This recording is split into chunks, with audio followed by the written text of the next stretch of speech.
अस्सलाम अलैकुम। Urdu network channel पे खुश आमदीद। पेश खिदमत है उर्दू नावल अमलियात की दुनिया, किस्त नंबर 2, जमींदार जो आमिल बन गया। 19वीं सदी के वस्त तक हमारा खानदान जिला होशियारपुर का नामी ग्रामी जमींदार घराना था, मगर उसकी वजाहत और जमींदारी इस वक्त जवाल पजीर हो गई जब सारे खानदान की बागदौड़ बावाजी निहाल शाह के हाथ आई। उन्हें जमीनों और घोड़ों से कोई दिलचस्पी नहीं थी और वो आबाई पेशा जारी न रख सके। उनकी अदम दिलचस्पी के बाइस खानदान का दबदबा और असर व रसूख कदरे कम पड़ गया और शरीक बरदारी ने बावाजी की कमजोरी से फायदा उठाते हुए जमीनों पर कब्जा जमाना शुरू कर दिया। हमारे बावाजी को अगर दिलचस्पी थी तो सिर्फ इल्म नजूम और अमलियात से। मैं नहीं जानता कि उन्हें ज्योतिष से कैसे दिलचस्पी पैदा हुई, मगर ये जरूर इल्म है कि उन्होंने 20 साल की उम्र ही में इन उलूम पर दस्तरस हासिल कर ली थी और उनके चर्चे सुनकर नेपाल के शाह ने उन्हें अपने दरबार में मदऊ किया था। शाह नेपाल ज्योतिषियों और सन्यासियों का बहुत बड़ा कदरदान था। इसके दरबार में बड़े बड़े जागीरदारों को वो इज्जत और रुतबा नसीब न होता जो एक दरमियाने दर्जे के ज्योतिषी को मिल जाता। हमारे बावाजी तो आला पाए के ज्योतिषी थी। उन्हें सितारों के इल्म के अलावा हिकमत और अमलियात पर भी कामिल उबूर था। बावाजी निहाल शाह के बारे में ये बात मशहूर थी कि उन्होंने हिकमत की तालीम किसी से हासिल नहीं की थी। उन्हें ज्योतिष और अमलियात की बदौलत ही हिकमत का खजाना मिला था। उनके बारे में ये रवायत नस्ल दर नस्ल हम तक पहुंची है कि उन्होंने अपने अमलियात के जोर पर जिन्नात को भी अपना मोती कर रखा था और इनमें तरतूश नामी एक उम्र रसीदा जिन भी था जो अपने कबीले में तबीब की हैसियत रखता था। बावाजी को तिब व हिकमत के रमूज और नायाब नुस्खाजात का अमल तरतूश ही ने सिखाया था। इसने चंद एक नुस्खे ऐसे अता किए थे जो अमलियात और तिब के मिलाप से तैयार किए जाते थे और उन्हें अपनी नस्ल को मुंतकिल करने की इजाजत दे दी थी। बावाजी की शोहरत होशियारपुर से निकलकर दूर दूर तक फैल चुकी थी, लेकिन उनका अपना खानदान उन्हें एक सन्यासी और साधु ही समझता और अक्सर अफराद उनका मजाक उड़ाते थे। ताहम बावाजी अपनी ताकतों से पूरी तरह आगाह थे और वो शरीक बरादरी की बातें और ताने सुनने के बावजूद खामोश रहते थे। उन्होंने शादी भी नहीं की थी, उनकी कोई बहन थी न भाई। माँ बाप लड़कपन ही में वफात पा गए थे, इसलिए वो दीवाना हाल अपनी दुनिया में रहते और कई माह के लिए गांव से बाहर चले जाते। किसी को उनके बारे में इल्म न होता कि वो कहाँ होंगे और कब आएंगे। उनकी अदम मौजूदगी में उनकी बरादरी ने जमीनों के अलावा उनकी खानदानी हवेली पर भी कब्जा कर लिया। बावाजी उनकी ये तमाम हरकत देखते रहे मगर उन्हें कुछ नहीं कहा था। बावाजी निहाल शाह ने 21वीं साल में कदम रखा तो उनके चिल्लों और अमलियात का एक दौर खत्म हो गया। इन दिनों वो मुस्तकिल तौर पर अपनी हवेली में रहने लगे और हैरत अंगेज तौर पर उन्होंने अपनी जमीनों पर भी जाना शुरू कर दिया। बरादरी को बावाजी की ये तब्दीली नागवार गुजरी, मगर कोई भी खुलकर उनके खिलाफ नहीं बोल सकता था, क्योंकि गांव के असल वारिस और बड़े चौधरी तो वही थे।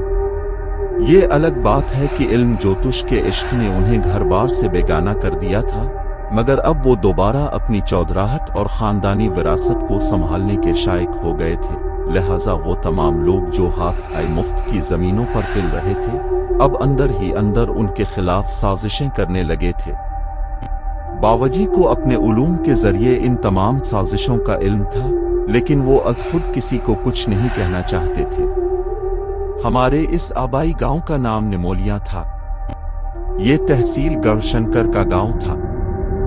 निमोलिया के पहलू में एक बड़ा सा मिट्टी का टीला था, जिस पर हिंदुओं ने एक तरफ शमशान घाट बना लिया था और आस की दूसरी जानिब मुसलमानों का कब्रिस्तान था। हमारी हवेली इस टीले से 100 गज के फासले पर सबसे नुमाया थी और उसकी छत पर खड़े होकर गांव के हर घर में बाआसानी झांका जा सकता था।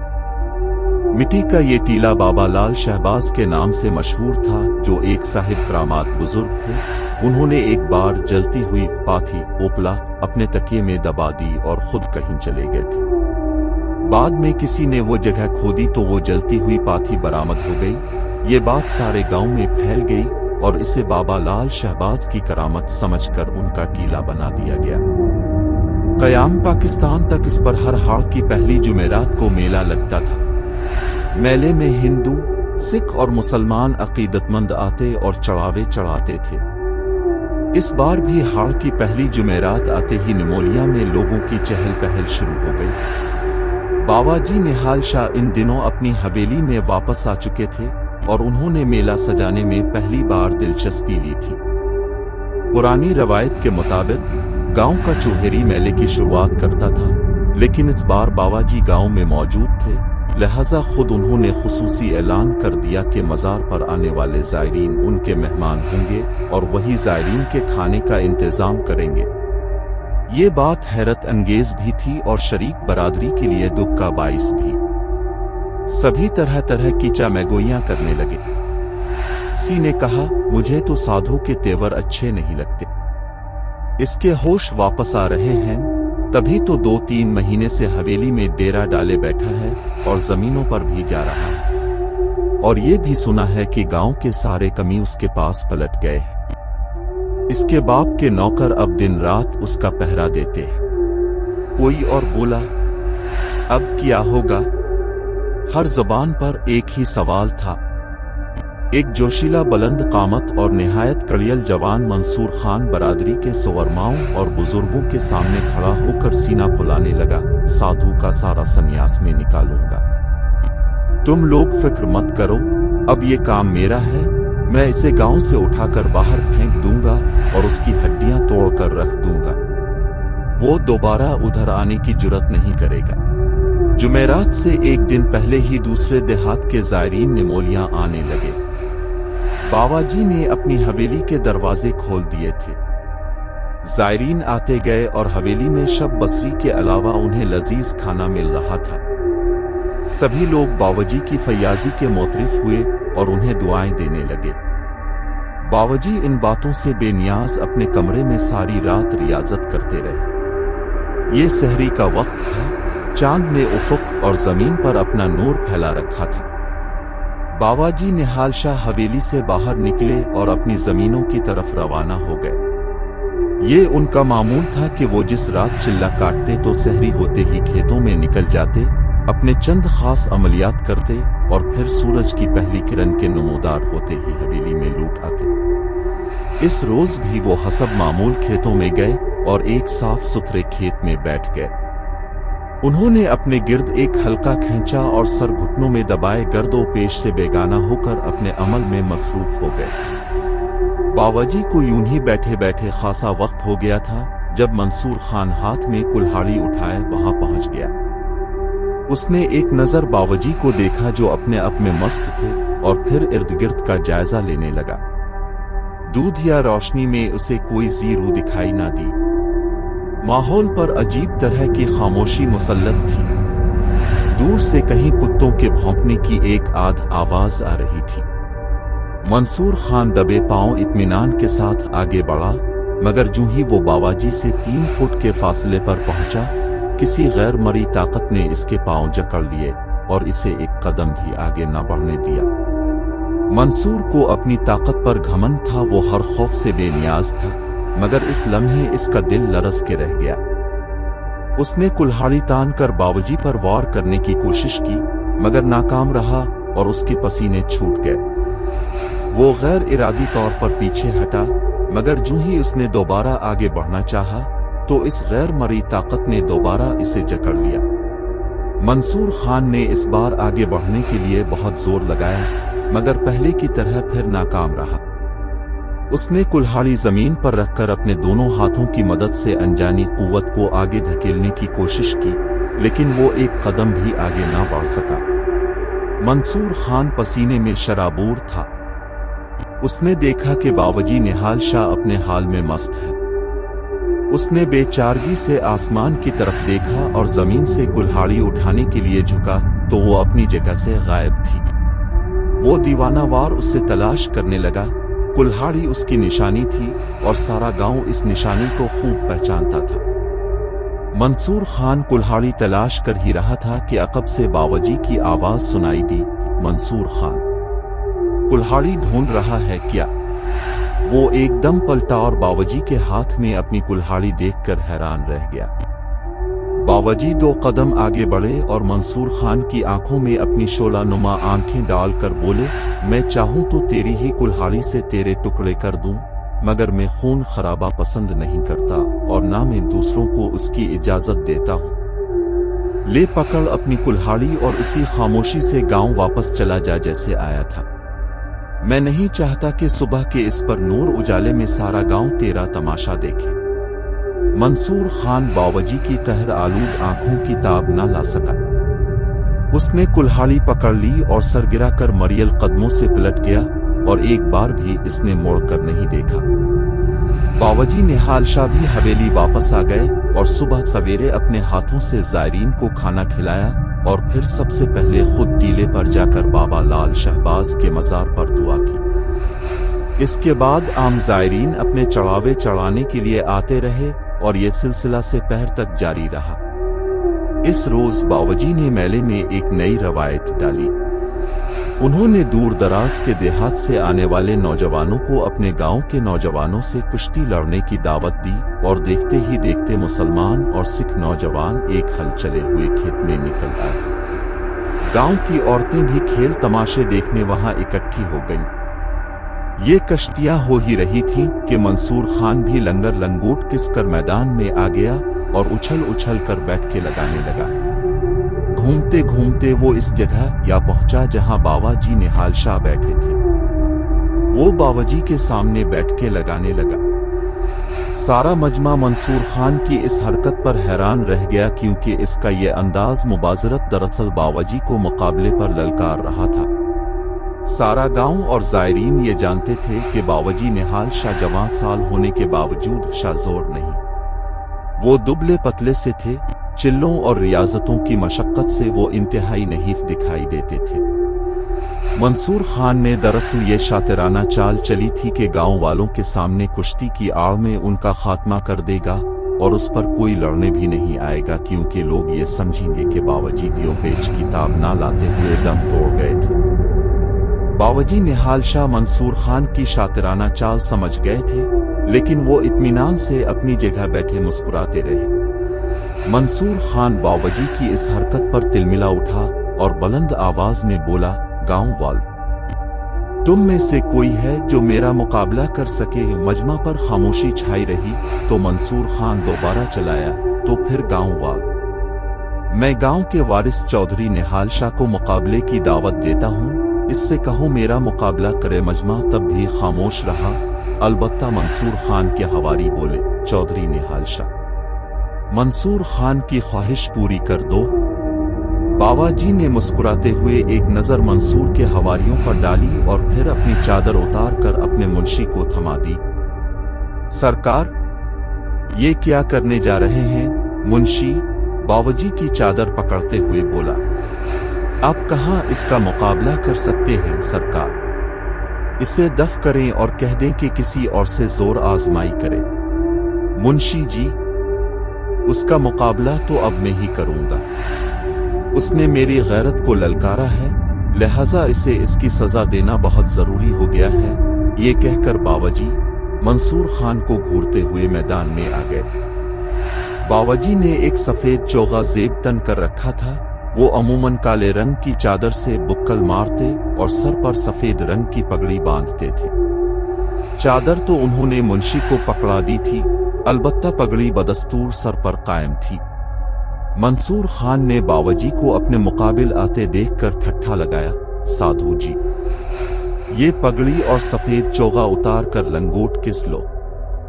ऐसा ना हो तुम्हारे सर की इज्जत मेरे पैरों तले रौंदी जाए और तेरा ये चोगा तार तार हो जाए। बावाजी ने इसकी नजरों से नजरें मिलाते हुए कहा, मंसूर खान तो इंतहाई कमीना और बदफितरत इंसान है।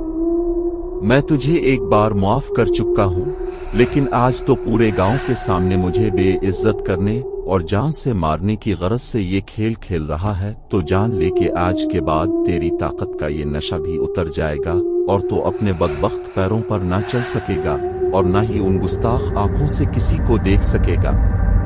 बावाजी का लहजा लम्हा बा लम्हा बदलता जा रहा था। इनकी आवाज जोश जज्बात से कदरे बुलंद हो गई थी। मंसूर खान बावाजी की जलाली कैफियत देखकर अंदर से हल गया। इसे सहरी वाला वाकया भी याद आ गया, मगर वो गांव के लोगों के सामने अपनी सुबकी नहीं होने देना चाहता था। उसने खौफ पर काबू पाते हुए कहा, निहाल शाह, बहाने ना बनाओ, तुम अपनी जबान की ताकत से कुछ नहीं कर सकते, मगर मैं तुझे अपने उन पंजों से मरोड़ कर रख दूंगा। वो ये कहते ही बावाजी की तरफ उछला, मगर दूसरे ही लम्हे एक माफौक अलफितरत वाकया हुआ और लोगों के मुंह से चीखें निकल गईं। मंसूर खान जिस जोर से बावाजी की तरफ कूदा था, इससे दुगनी ताकत में वो उल्टी कलाबाजी खाकर कई गज पीछे लुढ़कता चला गया, और जब रुका तो उसका सर अखाड़े की नरम मिट्टी में धंस चुका था और टांगें आसमान की तरफ सुतून की तरह अकड़ गई थीं। इसके दोनों बाजू सीधे अकड़ गए। इसके बदन में जरा भी जुम्बिश पैदा न हुई। यूं लग रहा था जैसे किसी पत्थर के बुत को सर के बिल जमीन में गाड़ दिया गया हो। लोग हैरान थे कि मंसूर खान के साथ हुआ क्या है, मगर ये सिर्फ बावाजी ही जानते थे कि इस बदनसीब के साथ क्या माजरा पेश आया है। बावाजी इत्मीनान से मंसूर खान की तरफ बढ़े और 5 फुट दूर खड़े होकर अपनी अंगुश्त शहादत से इसकी तरफ इशारा किया। अगले ही लम्हे मंसूर खान धड़ाम से चारों शाने चित पड़ा था। बावाजी जवान थे, अगरचे रियाजत ने उन्हें अपने नफस पर दस्तरस अता की थी, मगर जब जवानी की सरकश मौजें इंसानी जज्बात को मोहमीज देती हैं तो कई बार दिमाग तक भी जाता है। यही हाल इस वक्त बावाजी के साथ भी हुआ और जलाल की कैफियत में बेकाबू हो गए थे और उन्होंने दुनिया के सामने अपने भेद खोल दिए थे। ओए बदबख्त मंसूरी, उठ और मेरी पगड़ी अपने नापाक कदमों तले रौंद डाल। बावाजी बेसुध लेटे मंसूर की तरफ बढ़े और एक बार फिर शहादत की उंगली उसकी तरफ सीधी कर दी। मंसूर खान किसी मुवक्किल और सेहरज़दा इंसान की तरह खड़ा हो गया। बावाजी उसके करीब हुए और की आंखों में अपनी कहर आलूद आंखें गाड़ दे। बरसों की रियाजत ने उनकी आंखों में पुरस्रार चमक भर दी थी। उनकी आंखों से नफरत के सिया बादल उठे और मंसूर की आंखों पर छा गए। इसकी रोशनी से भरपूर आंखों में अंधेरे उतर गए। इसे यूं लगा जैसे आग की एक रोशन सलाख उसकी आंखों में फेर दी गई हो। वो जख्मी भैंसे की तरह डरा हुआ, लोगों मुझे बचाओ, मुझे कुछ दिखाई नहीं देता। मंसूर खान ने अपनी आंखों पर दोनों हाथ रखकर पीछे की तरफ हटना चाहा, मगर वो अपनी जगह से जुम्बिश न कर सका। इसे यूं लगा जैसे पेट से नीचे का धड़ पत्थर का हो गया है। इसे बावाजी की पुरस्रार कुव्वतों ने बेबस कर दिया था और उसका ऊपर का धड़ नीचे वाले बेजान पथरीले धड़ पर यूं डोलने लगा जैसे कपड़ा हुआ से लहराने लगता है। फिर यकायक सर्द हुआ का एक तेज बगुला नमूदार हो गया, जिसने मंसूर खान को अपनी लपेट में ले लिया। यूं लगा जैसे बर्फपोश पहाड़ों से तेज बर्फीली हवाएं यहां उतर आई हैं। हैरत की बात यह थी कि यह सर्द बगुला सिर्फ मंसूर खान तक महदूद था, जबकि पूरे मजमा तक उसकी एक भी लहर नहीं पहुंच रही थी। सर्द बगुला जब रुका तो मंसूर खान की जगह बर्फ का एक मुजस्समा इस्तादा नजर आया। लोग हैरान और परेशान होकर कभी इस मुजस्समे को और कभी बावाजी को देखते, जबकि बावाजी तो उन सब से जैसे बेपरवाह हो गए थे।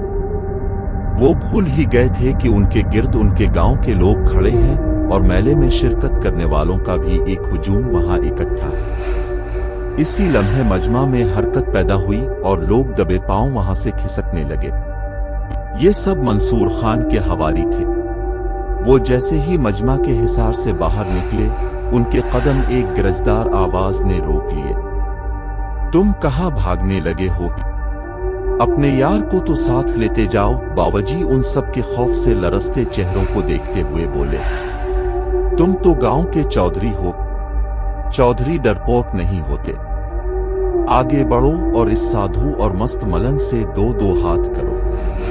वो बावाजी की आंखों और लहजे की ताब न ला सके और हाथ जोड़कर कहने लगे, निहाल शाह जी, हमें मुआफ कर दो, हमने तुमको पहचानने में गलती की है। कसम ले लो आइंदा जो हम तुम्हारे बारे में कोई भी गलत बात सोचें।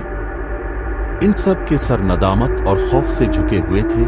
इसी लम्हे बावाजी का मुंशी उनके करीब आ गया।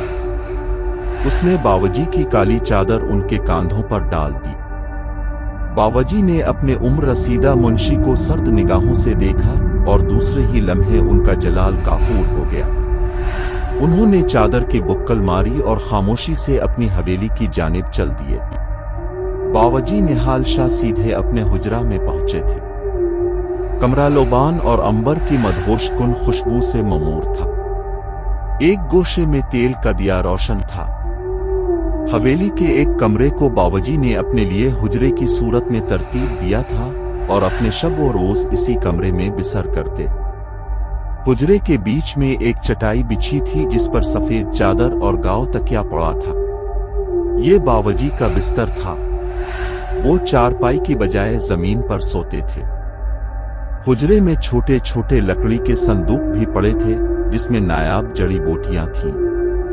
इन जड़ी बूटियों से वो अद्वियात बनाते थे।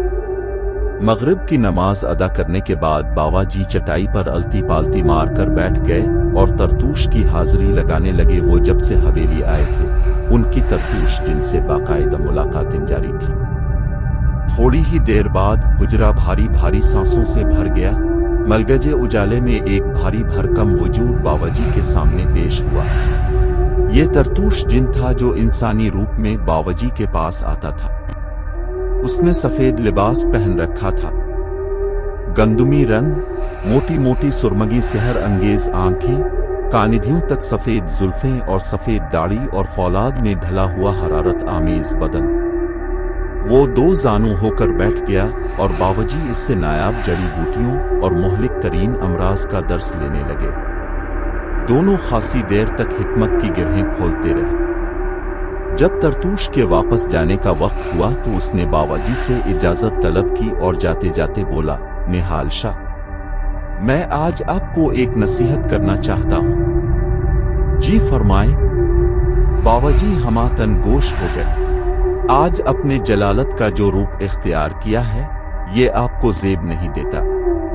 अपने मंसूर खान को उसकी गुस्ताखी की इस कदर कड़ी सजा दी है कि हमारी बरादरी में भी ये बात फैल गई है कि तरतूश का यार अपनी ताकत के घमंड में इंसानों पर जुल्म कर रहा है। बावाजी इत्मीनान से बोले, तरतूश, तुम दुरुस्त कहते हो। मैं भी जानता हूं कि मुझे किस वक्त क्या करना है। तुम्हें एतमाद होना चाहिए कि तुम्हारा दोस्त कोई गलत काम नहीं करेगा। मैं इसलिए कह रहा हूं कि आजकल हमारे कबीले के बागी खासे सरकश हो गए हैं। मुझे उनके मामलात ने उलझा कर रख दिया है। कुछ बागी सरदार को मेरे खिलाफ भड़का रहे हैं और उन्होंने एक आध बार मेरे शागिर्दों पर हमले भी किए हैं। इसलिए हमें बहुत मोहतात होना पड़ता है। मैं इस मामले में तुम्हारी कुछ मदद कर सकता हूं। मुझे आप अपने बागियों के सरगनी का नाम बताएं। मैं इसे अपना मुती करके कमजोर बना दूंगा और वो ईदे आपके सामने सर उठाने की जुर्रत नहीं करेगा। तरतूश बावाजी की पेशकश सुनकर हैरत से बोला, ये आप क्या कह रहे हैं? क्या वाकई आप ये काम कर सकते हैं? बावाजी मुस्कराए, तरतूश, क्या तुम्हें ये बात याद नहीं रही कि तुम्हें हम तक पहुंचाने वाली कुव्वत ने हमें किया कुछ दे रखा है? तरतूश शर्मसार हो गया। हाँ, ये तो मैं भूल ही गया था। 800 साल की उम्र में हाफिजा कमजोर पड़ ही जाता है। हम में भी इंसानों जैसी कमजोरियां, खामियां और बीमारियां मौजूद हैं। फिर तो आपको हाफिजा मजबूत करने की दवा खिलानी चाहिए। बावाजी मुस्कुराए। तरतूश जिन्नात की मखलूक में मुस्तनद और हाजिर तबीब मशहूर था, लेकिन जब बावाजी ने इसे 2-3 जड़ी बूटियों के मुरक्कबात से दवा बनाने का तरीका सिखाया तो वो मबहूत होकर रह गया और बावाजी के दोनों हाथ थामकर अकीदत से बोला, निहाल शाह जी, अब तो हम जिन्नात से ज्यादा हाजिक हैं। और तरतूश की बात अभी मुकम्मल नहीं हुई थी कि हुजरे में किसी तीसरे की सांस महसूस हुई। बावाजी एकदम दहाड़े तो ने दबे पांव हुजरे में आने की जुर्रत कैसे की? ये मैं हूं बावाजी, एक नौखेज जिन लहूलुहान हालत में हाजिर हुआ। तरतूश उसे देखकर कदरे घबराया और पूछा, मस्तान तुझे क्या हुआ है? मस्तान अपने सर पर हाथ रखकर रोते हुए बोला, बाबा हुजूर, मुझे गुरदास ने मारा है। गुरदास? इसकी ये जुर्रत। तरतूश गुस्से से कांपने लगा और उसकी आवाज से हुजरे में तलातुम बपा हो गया। उसने बाबा जी की तरफ देखते हुए कहा, ये गुरदास बागियों का सरदार है बाबा जी। मस्तान मेरा शागिर्द है, इसे मैंने जड़ी बूटियां लाने के लिए कश्मीर भेजा था। मुझे यकीन है इसने मस्तान को कश्मीर ही में मारा होगा, इसलिए कि वो हमारी हुदूद में ऐसी हरकत नहीं कर सकता। मैं अब से इजाजत चाहूंगा और बहुत जल्द मुलाकात के लिए हाजिरी दूंगा। इस दौरान मैं गुरदास का मामला निपटाने की कोशिश करूंगा। ठीक है, तुम जाओ, मगर ये बात याद रखना कि अगर तुम हमारे दोस्त हो तो हम भी तुम्हारे दोस्त हैं। तुम्हारे दुश्मन हमारे दुश्मन हैं। जब यूं तो गुरदास के सारे कवाइफ लेते आना, मैं इस शैतान को भस्म करके रख दूंगा, बाबा जी ने कदरे जज्बाती लहजे में कहा। मैं सरदार से इजाजत हासिल करने के बाद गुरदास के कवाइफ दूंगा, बाबा जी, तरतूश बोला। हम अपने ज़वाबित की रूह से अपने दुश्मनों को मारने से पहले सरदार की इजाजत लेने के पाबंद होते हैं। तरतूश मस्तान को लेकर वापस चला गया और बावाजी चटाई पर इसी हालत में बैठे रहे। वो अपनी पुरस्रार ताकतों को मुस्तमा करके अपना वजूद समेट रहे थे। कुछ ही देर बाद वो चले की हालत से बाहर आ गए और फिर अपने जमीनी बिस्तर पर सो गए। उनको सोए कुछ ही देर गुजरती थी कि हुजरे पर एक मोहतात दस्तक हुई। वो जल्दी से बेदार हुए और दरवाजा खोल दिया। बाहर चादर में लिपटी एक औरत खड़ी थी। उसने चादर सिरका कर घूंघट निकाल रखा था। बावाजी ने सोचा ये औरत हवेली की चाकर होगी, चुनांचे वो दरवाजे से बाहर आ गए और बोले, क्या बात है, उस वक्त क्यों आई हो? मैं? औरत कुछ बोलते हुए झिझक सी गई। बोलती क्यों नहीं?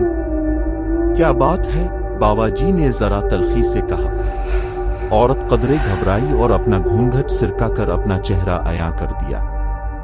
बावाजी एक लम्हे के लिए इसके हसन की ताब न ला सके, लेकिन उन्होंने अपने दिल को काबू में रखते हुए पूछा, कौन हो तुम? मेरी बात का जवाब क्यों नहीं देती? मेरा नाम रोशन है, वो झिझक कर बोली। मंसूर खान की छोटी बहन हूं। बावाजी मंसूर खान का नाम सुनते ही हुजरे से बाहर आ गए। तो यहां तक कैसे पहुंची है? आप इस हवेली के पुराने बासी हैं, मगर शायद उन चूर दरवाजों को नहीं जानते जो इस हवेली की दीवारों में छुपे हैं। रोशन आहिस्ता से गोया हुई, मैं उन चूर दरवाजों को जानती हूं। बावाजी ने ठंडी सांस भरते हुए कहा, मैं कल सुबह तक ये चूर दरवाजे बंद कर दूंगा। अब मेरे भाई को मुआफ कर दी, वो लजाजत से बोली। बावाजी ने कहा, हम तुम्हारी बात का मान रख लेते हैं, अब घर जाओ, सुबह मंसूर खान घर आ जाएगा। रोशन ने ममनूनियत से बावाजी को देखा। इसकी आंखें तशक्कुर से भरी हुई थी। वो जुबान से कुछ कहना चाहती थी, मगर किसी हिजाब ने इसके लब सी दिए। वो खामोशी से पलट गई। बावाजी उसे वापस जाता हुआ देखते रहे। वो हुजरे में वापस आए और चटाई पर दराज हो गए। ये रात बावाजी ने कश्मकश में गुजार दी और सहरी के वक्त नमाज अदा करने के बाद वो हसब मामूल अपने खेतों की तरफ निकल पड़े, लेकिन आज उन्हें अपने किसी मुराकबे में करार ना ले रहा था। वो बहुत जल्द वापस हवेली आ गए और अपने नफस से लड़ते रहे। आखिरकार जब सूरज तुलू हुआ तो उनके दिल ने कुछ और ही फैसला कर लिया था। रोशन की खामोश आंखों ने उन्हें जज्बात के तलातुम में मुब्तला कर दिया था, लिहाजा उन्होंने अपने नफस पर काबू पाने के लिए अपनी पसंदीदा जगह पर जाकर 6 माह का चिल्ला काटने का फैसला किया और इसी रोज किसी को बताए बगैर एक बार फिर हवेली से गायब हो गए। रोशन की खामोश आंखों ने उन्हें जज्बात के तलातुम में मुब्तला कर दिया था, लिहाजा उन्होंने अपने नफस पर काबू पाने के लिए अपनी पसंदीदा जगह पर जाकर 6 माह का चिल्ला काटने का फैसला किया और इसी रोज किसी को बताए बगैर एक बार फिर हवेली से गायब हो गए। जी तो लिसनर्स, आपको ये नावल कैसा लग रहा है? कमेंट्स करके हमें जरूर बताइएगा। इंशाअल्लाह फिर अगली किस्त में अब से दोबारा मुलाकात होगी। تب تک کے لیے اللہ حافظ۔